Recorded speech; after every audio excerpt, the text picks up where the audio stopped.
The rain isn't just falling. It's auditioning for a disaster movie. I'm in my living room, a lukewarm cup of coffee in hand, watching the deluge try to beat its way through the double-glazed windows. Sarah, my wife, is doing that thing where she peers through the blinds like she's expecting to see sharks swimming down Acacia Drive. "Dave, the street. It's really starting to pool," she says, her voice tight. "Worse than last year." I take a sip of coffee. It tastes like impending doom, or maybe just yesterday's grounds. "Yeah, I see it. But that old Floodgate at the end of Acacia should be handling it. Old man Hemlock, bless his cantankerous soul, knew what he was doing when he put that thing in, years before this HOA even dreamed of existing." I wander over to the window, my own unease starting to bubble. The water is definitely higher than I've ever seen it, already swallowing the curbs and creeping up the manicured lawns with an unnerving speed. It's turning our pleasant suburban street into a murky, fast-moving canal. Then I see her. A squat figure in a canary yellow raincoat, the kind of yellow that screams hazard or banana-themed superhero, wrestling with the rusty mechanism of the floodgate down at the end of the cul-de-sac. It's Brenda, our HOA president, self-appointed queen of all she surveys, which unfortunately includes my front yard.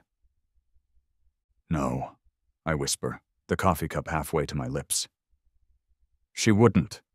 Tell me she's not closing that floodgate." Sarah joins me, her hand instinctively gripping my arm. "Closing it? Why would she close it? In this?" Why? Because Brenda operated on a level of petty malice that defied logic. If there was a rule she could misinterpret to make someone's life miserable, she'd find it, laminate it, and then beat you over the head with it. And that floodgate, a relic from a saner time, had always been a particular thorn in her meticulously landscaped side. I don't even bother with a decent jacket, just my old college hoodie. The wind whips the rain into my face, stinging my eyes as I dash out the front door. The water is already over my sneakers, cold and surprisingly swift. "Brenda!" I yell, my voice barely carrying over the roar of the storm. "What in God's name are you doing? That gate needs to be open!" She turns, a smug little smile plastered on her face, rain dripping from the brim of her ridiculous yellow hood. "David, funny seeing you out in this weather." She actually sounds pleased with herself. "I'm merely securing unapproved community alterations. Section 4, subsection B, regarding non-sanctioned drainage modifications. If you'd care to check your HOA handbook, page 37. She pats a brand new, heavy-duty padlock she's just snapped onto the floodgate's ancient lever mechanism. This eyesore has been on the docket for removal for months. My jaw drops. Eyesore? It's a floodgate, Brenda.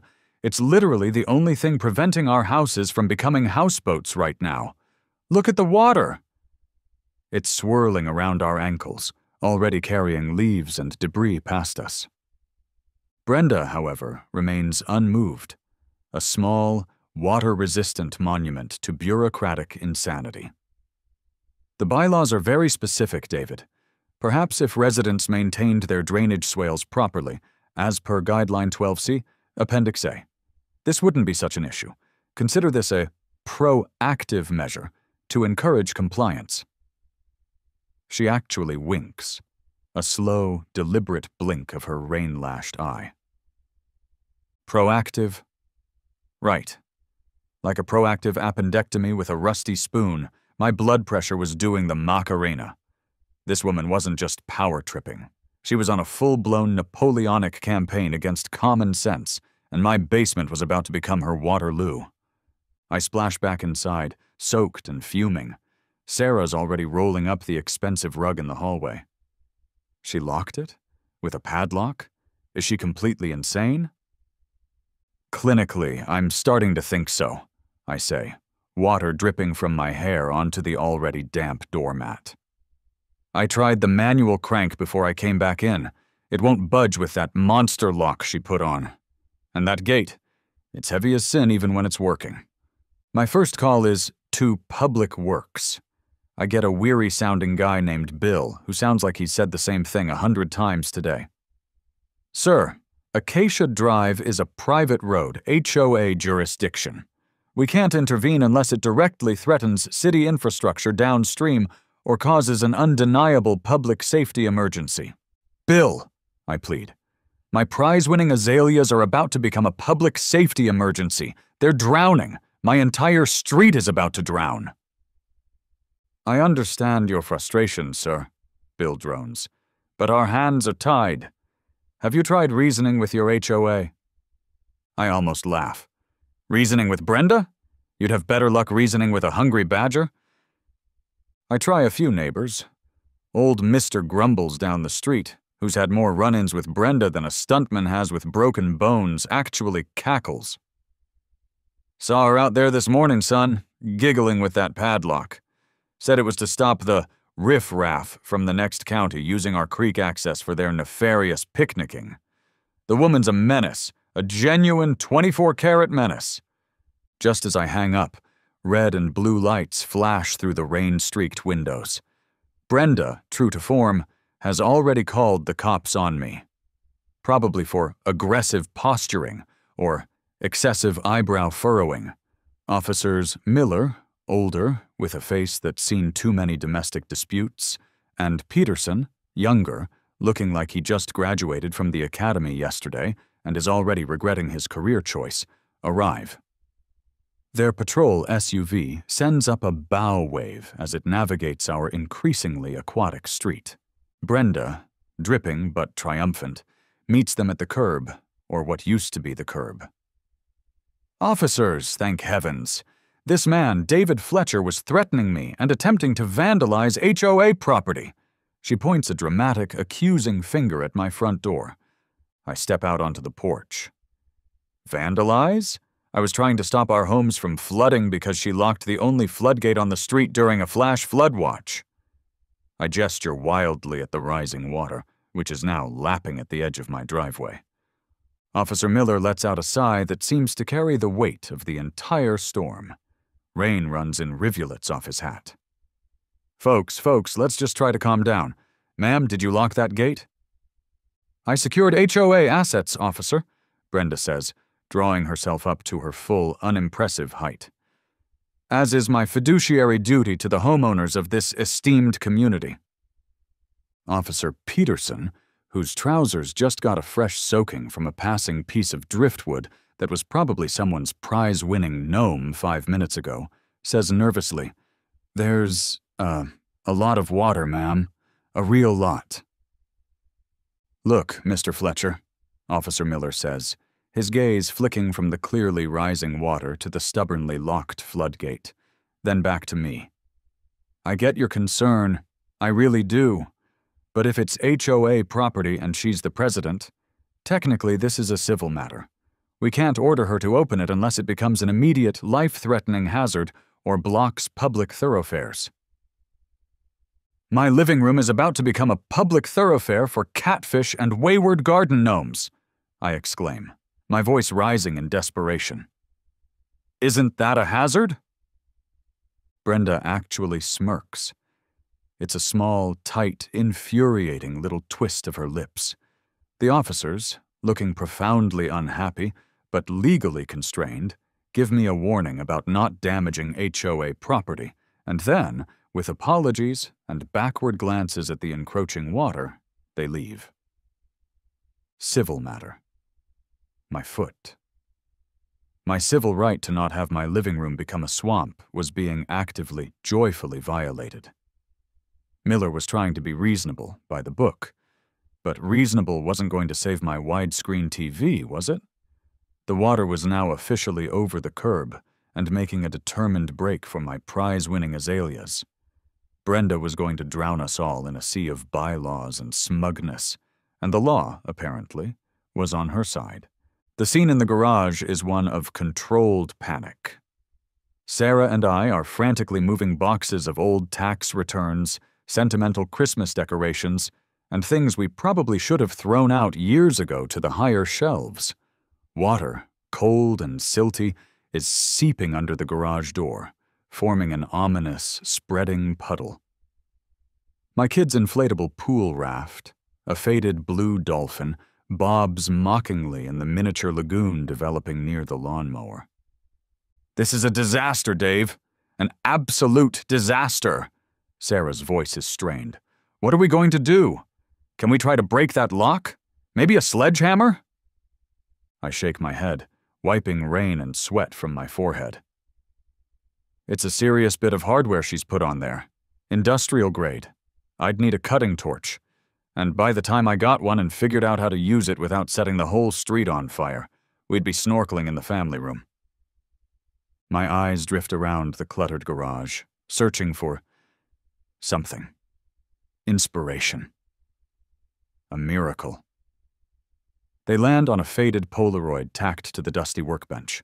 Me and my buddy, Mike, years ago, grinning like idiots, standing next to something large, gray, and distinctly boat-shaped at a government surplus auction. It had seemed like a hilarious, if slightly impractical, purchase at the time. I start muttering to myself, the words barely audible over the drumming rain. Navigable waterway. Hazard to navigation. Duty to assist. "What are you mumbling about now, Dave?" Sarah asks, heaving a box labeled irreplaceable baby photos onto a precarious stack. "Are you going into shock?" A slow, dangerous, and possibly unhinged grin spreads across my face. "Honey," I say, turning to her with a glint in my eye she hasn't seen since I suggested we elope to Vegas. "How do you feel about large-scale marine intervention?" She just stares at me, the box of photos clutched to her chest. Marine intervention. Dave, we live in Ohio. I'm already reaching for my phone, dialing Mike.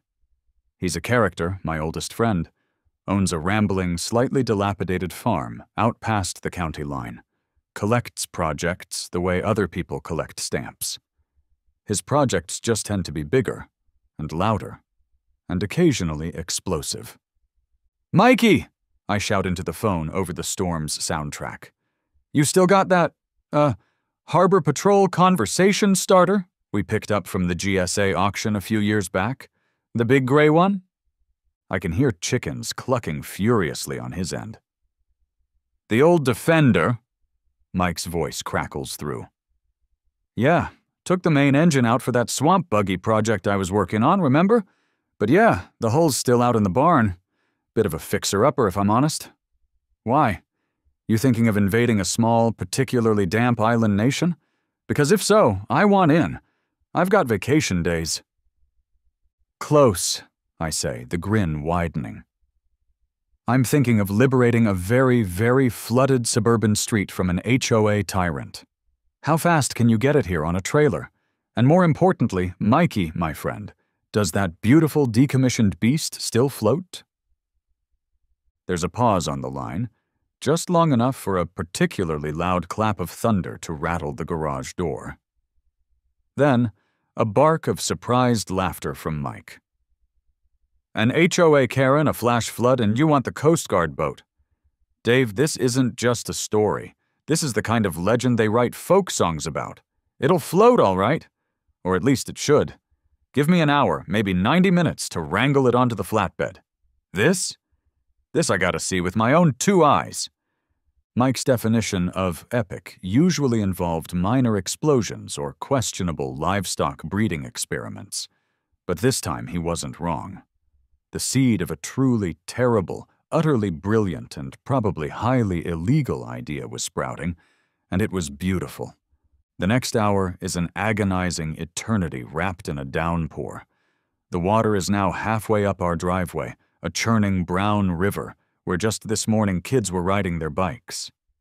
Little Timmy from next door, bless his innocent heart, is trying to float his rubber ducky on what used to be his mom's prize-winning rose garden. Brenda, our water-resistant overlord, is occasionally visible through the sheets of rain, patrolling her slightly drier patch of lawn like a diminutive canary-yellow Napoleon, occasionally glaring at my house as if I personally willed the storm into existence. Then, a sound cuts through the roar of the rain, a low guttural rumble, the kind of sound a freight train might make if it was attempting to mate with a monster truck. Headlights, big and round, pierce the gloom. Mike's enormous, mud-splattered flatbed truck, a vehicle that looks like it eats smart cars for breakfast, is attempting to navigate our rapidly narrowing, now semi-aquatic street. And strapped to its back, under a heavy, dark green tarp, is something very, very large. Neighbors, those brave or foolish enough to still be looking out their windows, are visibly agog. Phones are out.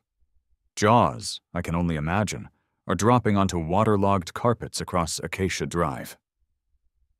Brenda sees it. Her face, already a mask of grim satisfaction, goes through a remarkable series of transformations in the space of about 5 seconds. Confusion, then disbelief, then pure, unadulterated, vein-popping rage. She's marching towards us, or rather, waiting, her yellow slicker flaring out behind her like the cape of a very angry, very damp superhero. "David Fletcher!" Her voice is a screech that barely cuts through the storm. "What is the meaning of this monstrosity? That is not an HOA-approved vehicle. It clearly exceeds all posted length, weight, and probably sanity restrictions for this residential zone." I step out onto the porch, trying to project an air of calm I am light years away from feeling. "Relax, Brenda. Just a little aquatic assistance. Thought we'd check for stranded residents. Community service, you know?"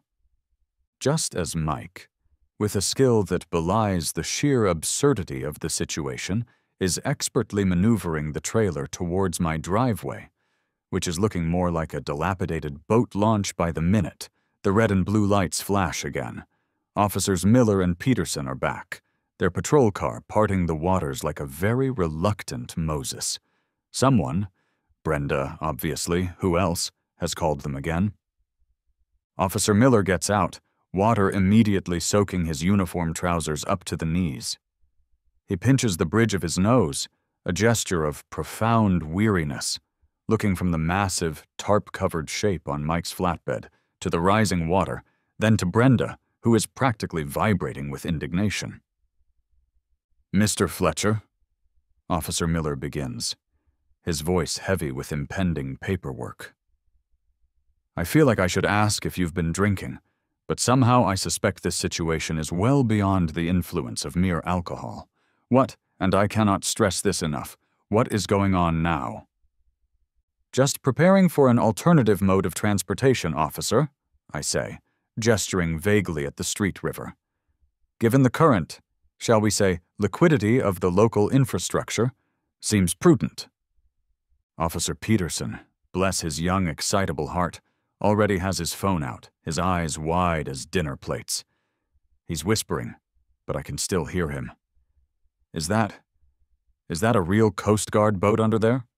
No freaking way." Mike, ever the helpful wingman, hops down from the cab of his truck, landing with a splash. "Decommissioned officer, perfectly legal-ish." He winks. "Got the bill of sale right here in the glove box. Just a private citizen helping out another private citizen with his large gray floaty thing. Community spirit, right?" Brenda is practically incandescent with fury.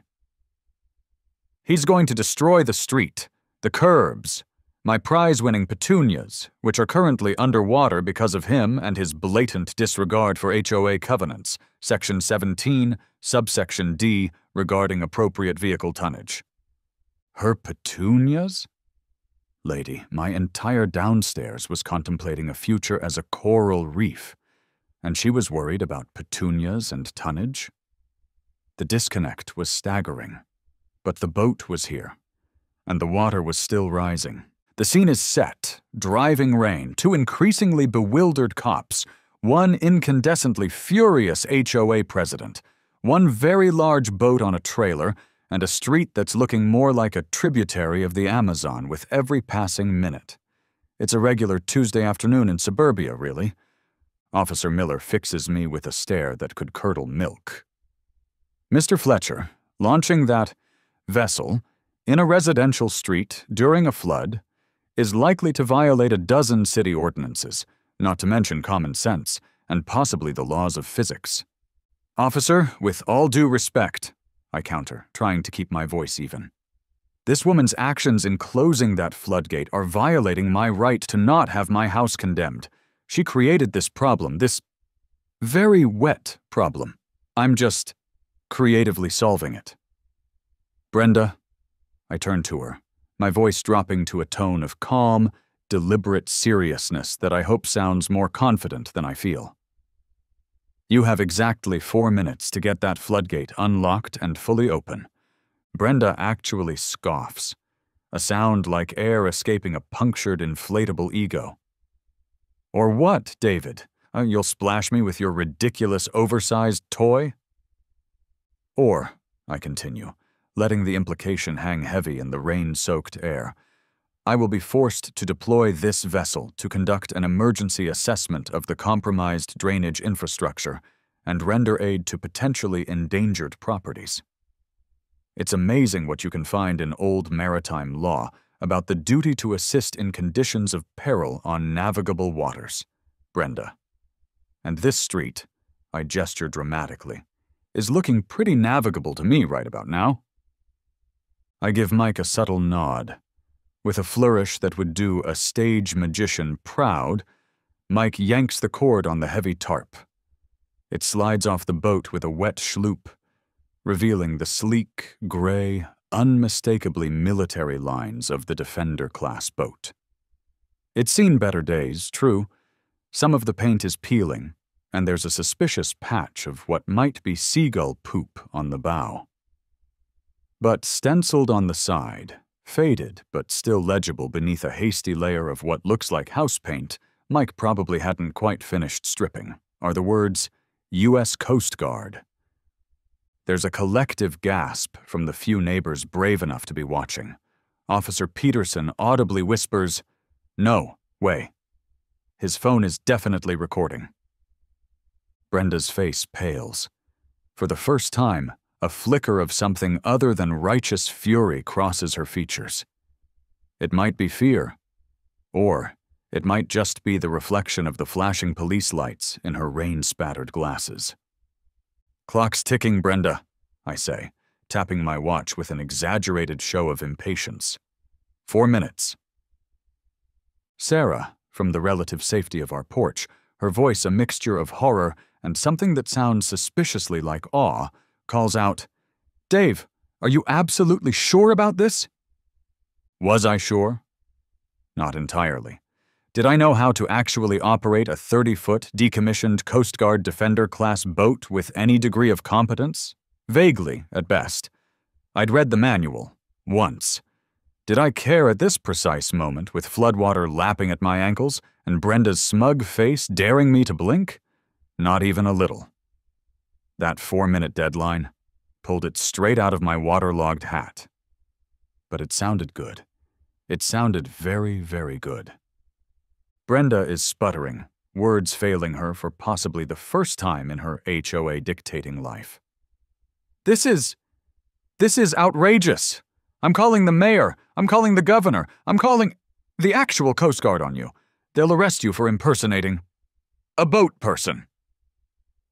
"Feel free," I say, my voice calm despite the adrenaline doing a tap dance on my ribs.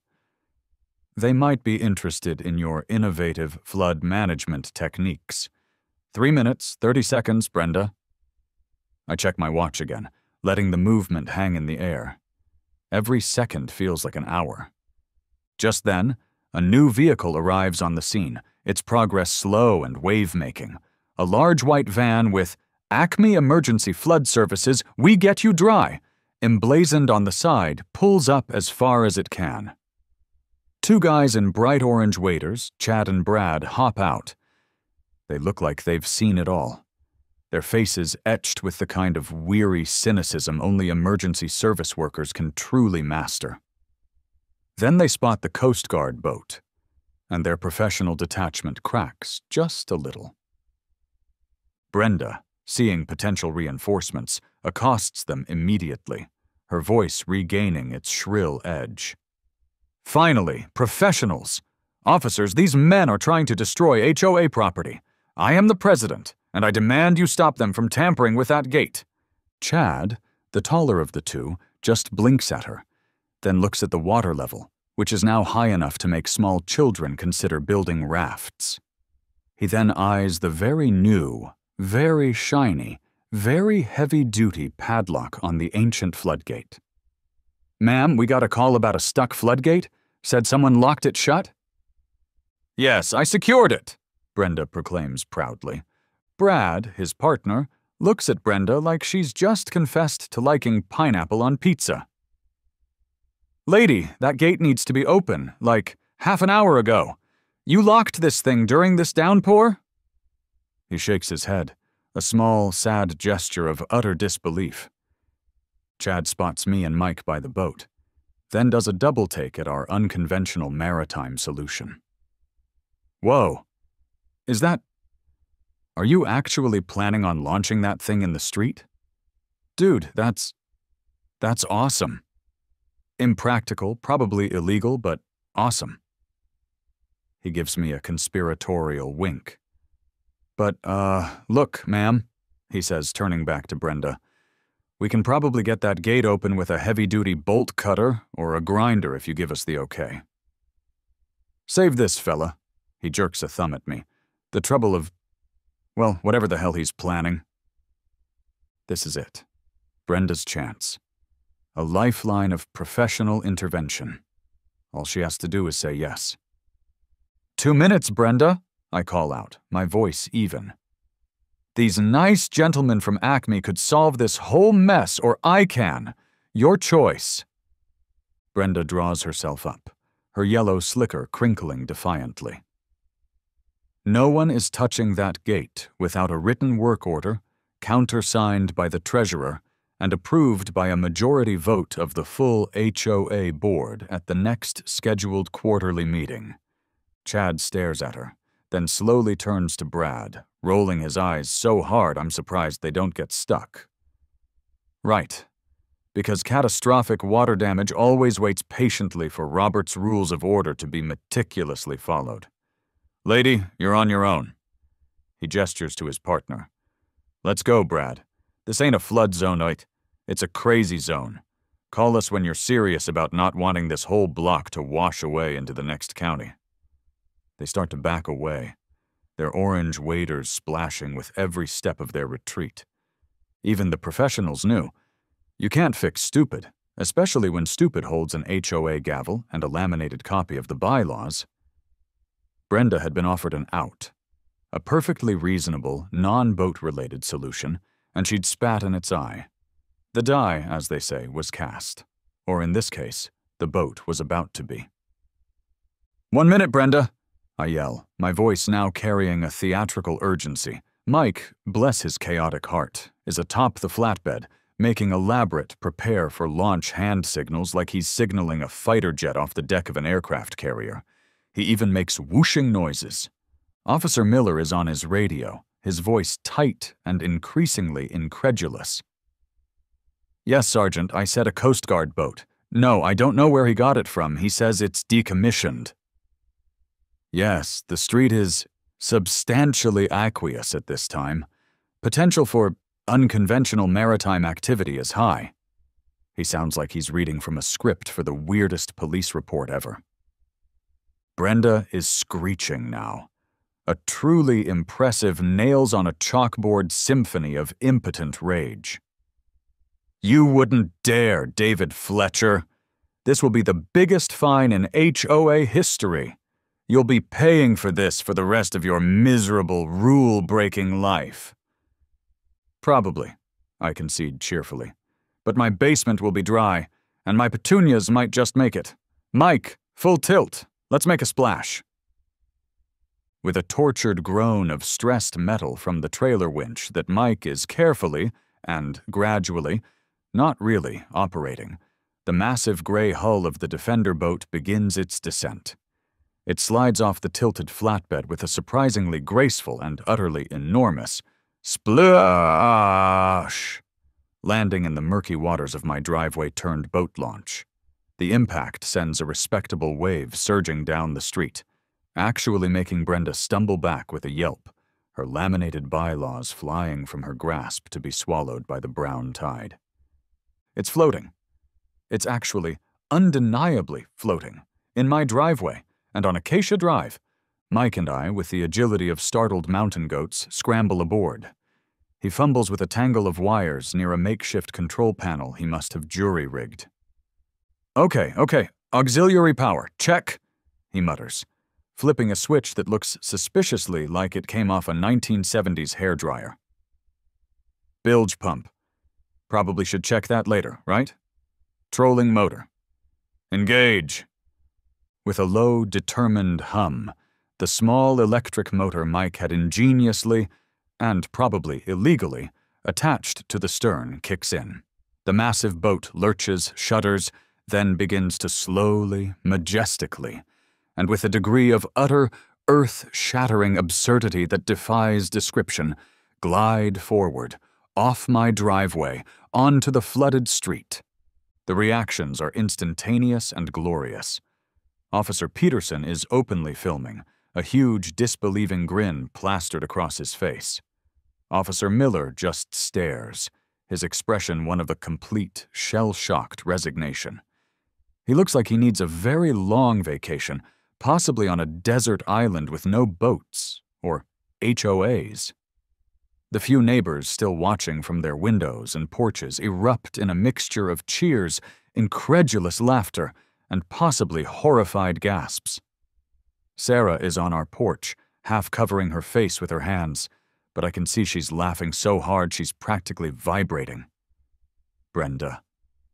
Brenda looks like her brain has finally, irrevocably short-circuited. Her mouth is open, but no sound is coming out. She just stands there, canary yellow and utterly defeated, as the USS Acacia makes its maiden voyage. It was a sight to behold. Me, Dave Fletcher, average suburban dad, purveyor of decent coffee and questionable weekend DIY projects, now captain of the newly commissioned USS Acacia Drive. My mission: to seek out and undo acts of extreme HOA stupidity. The trolling motor, bless its little electric heart, was barely making headway against the impromptu current created by the blocked floodgate. But damn, we were moving. We were actually moving. We're puttering down the flooded street at a majestic 1 mile per hour. Mike, having rummaged through a damp duffel bag, has found a ridiculously large D-cell mag light and is wielding it like a searchlight, sweeping its beam dramatically across the brown water and the beleaguered-looking houses. I, in a moment of inspired lunacy, grab a cheap plastic megaphone I didn't even know Mike owned. It was probably part of a kid's first police officer costume set. I flick the switch. Attention residents! This is your Provisional Waterway Authority. Please remain calm and do not approach the vessel. We are conducting urgent infrastructure repair and assessment. Repeat, do not be alarmed by the large gray boat in your front yard. Some neighbors are actually waving small American flags from their upstairs windows. Someone, I think it's Mrs. Henderson's teenage son, hoists a hastily scrawled, "Go Dave, sink the HOA" sign.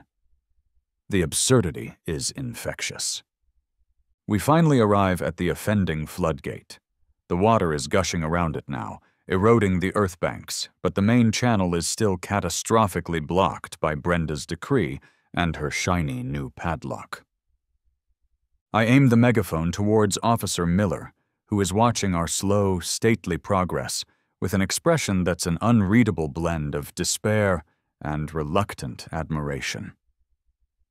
"Officer Miller, I have assessed the situation from my vessel. This illegally closed and unauthorized floodgate obstruction constitutes a clear and present danger to navigation on this newly established waterway and is actively imperiling multiple private and public properties. As the ranking maritime authority currently on site, I am compelled by my duty to take immediate corrective action to mitigate this hazard. I give a crisp, if slightly wobbly, salute with the megaphone. Officer Miller just shakes his head, but I can see a small smile playing on his lips. He's not stopping us. He knows, as well as I do, that this situation has sailed far beyond the calm waters of standard police procedure. Mike, ever prepared, produces a comically oversized pipe wrench, the kind cartoon plumbers use, and a crowbar that looks like it could pry open a bank vault. "Standard issue, Captain?" he asks, his eyes twinkling. "Naturally, number one," I reply, my voice full of mock seriousness. Now let's unbrenda this critical piece of infrastructure. Using the surprisingly stable platform of the USS Acacia, we set to work on Brenda's formidable padlock. It's a tough little beast, clearly chosen for its resistance to reason and bolt cutters alike. But between the leverage of the giant crowbar, Mike's surprising brute strength — he does wrestle livestock for a hobby, after all — and my sheer, unadulterated, waterlogged determination, there's a loud, satisfying snap.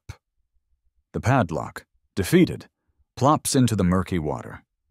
We then both put our shoulders to the ancient, rusty floodgate lever. It groans in protest. It whines. It resists.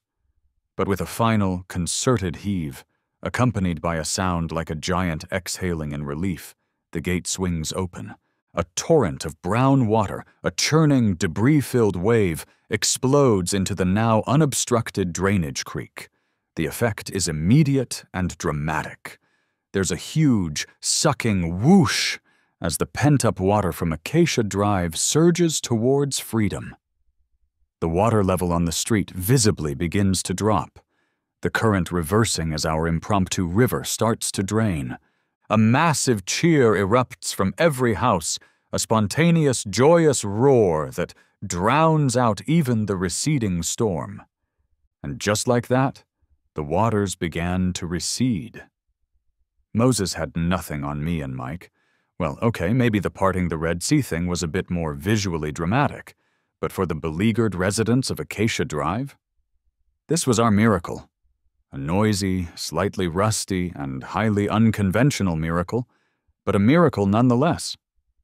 As the water level plummets with surprising speed, the mighty USS Acacia Drive undergoes a rather ungraceful transition from majestic watercraft to awkwardly beached whale. It settles, with a series of squelching thuds, onto the muddy asphalt of the street, tilted at a jaunty, if somewhat undignified, angle. Our voyage is over. Officer Miller, his uniform now more mud than blue, approaches us. He looks remarkably less stressed than he did 10 minutes ago, almost relaxed. "Mr. Fletcher, Michael." He pauses, searching for words, a rare occurrence for a seasoned cop. Well, you got it open. The street is draining. My sincere congratulations on your successful hydroengineering endeavor." He actually almost smiles. I have about 7 different incident reports to file for this afternoon, none of which, I might add, have a checkbox for unauthorized deployment of decommissioned military watercraft to resolve HOA dispute via aggressive depadlocking. "Happy to help, officer," I say, trying to sound humble and failing spectacularly. "Just a concerned citizen, you know. Protecting property, ensuring the free flow of, suburban commerce and vital drainage." Officer Peterson is enthusiastically showing Officer Miller the video footage on his phone. His grin is a mile wide. "Sir, this is gold. Pure internet gold. It's already got like 100 views on my cousin's TikTok. He's calling it #HOA Karen Gets Shipwrecked and #Suburb Navy and #Captain Dave Rides Again. Miller winces slightly at the hashtags, but doesn't tell him to stop. Brenda is now a shrunken, silent figure, standing on what is rapidly becoming solid, if muddy, ground near her house. She's watching her watery kingdom drain away, her yellow slicker now looking less like a symbol of authority and more like a deflated canary. A few of her known HOA cronies are trying to talk to her, patting her shoulder awkwardly, but she's not responding. Humiliation, it turns out, is a powerful silencer, even for Brenda. The Acme Flood guys, Chad and Brad, having witnessed the grand finale from a safe distance, drive back up now that the street is more road than river. Chad leans out the window, grinning. "Dude, we saw the end of it from down the block. That was legendary, absolutely epic. You need a hand getting her back on the trailer, Captain? We got a heavy-duty winch on the truck." Before I can answer, Sarah runs out of the house, splashes through the remaining puddles with an abandon I haven't seen since our honeymoon, and throws her arms around me, mud, megaphone, and all. "You are certifiably 100% grade A insane," she laughs, her eyes shining. And that was the most amazing, most ridiculous, most Dave thing I have ever seen in my entire life. The basement is only slightly damp. You saved the tax returns. She kisses me, right there in the muddy street, surrounded by a beached Coast Guard boat, 2 amused cops, and a gaggle of cheering neighbors. Insane? Probably. Amazing? Definitely. Worth it? Every single drop of misplaced water, every ounce of HOA fury, every potential fine and future awkward neighborhood barbecue. Absolutely. Weeks later, life on Acacia Drive has returned to a semblance of normalcy. The grass has recovered from its impromptu bath. The water stains on the curbs are fading. The story of the great HOA Floodgate fiasco of 2025, however, is already legendary. My street, according to the neighborhood kids, is now unofficially known as Captain Dave's Cove. They sometimes give me little salutes when I'm out getting the mail. It's endearing and slightly weird. The floodgate at the end of the cul-de-sac is still there, but it's now managed by the city. It sports a shiny, new, very official-looking locking mechanism and a large sign that reads, "City property. Flood control asset. Do not tamper under any circumstances. Violators will be prosecuted. Seriously, Brenda, we mean it this time." Okay, I might have imagined that last parenthetical bit. Brenda's for sale sign went up exactly 1 week after the incident, as it's now formally known in local lore. Rumor has it she moved to a desert community in Arizona. Smart move. Less water. Fewer boats. Mike and I are having beers on my patio, enjoying a blessedly dry evening. The USS Acacia is back in his barn, probably awaiting its next improbable adventure. "So, when's the next voyage of the good ship Acacia, Admiral?" Mike asks, taking a long swig of his beer. "Hear tell the Henderson's cat is stuck up a tree again. Might need a full-scale maritime rescue operation. We could use the spotlight." "Very funny, you menace," I say, chuckling. I think her sea trials are definitively over, though the city council did send me a rather amusing letter last week. I go inside and retrieve it from its place of honor on the fridge. It's an official-looking citation, on proper city letterhead. I hand it to Mike. He reads it aloud, his voice laced with laughter.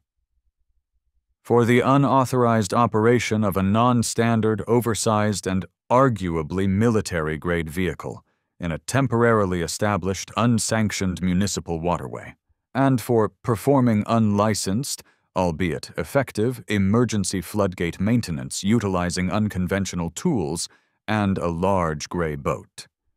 A fine of $25.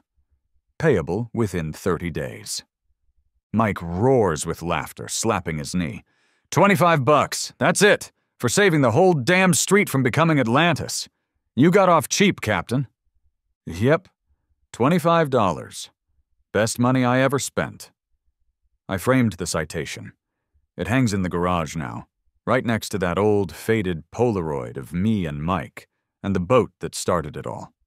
Sometimes, when the new HOA, a much more reasonable, if slightly terrified group of people, sends out a particularly nitpicky newsletter about lawn gnome height restrictions, I just go out to the garage, look at that $25 bill for services rendered to my community, and smile. Because sometimes, when reason fails and the water's rising, you just gotta rock the boat. Literally. I take a sip of my beer. The evening is calm, the street is dry, and somewhere I hope Brenda is enjoying the arid, boat-free landscape of Arizona very, very much.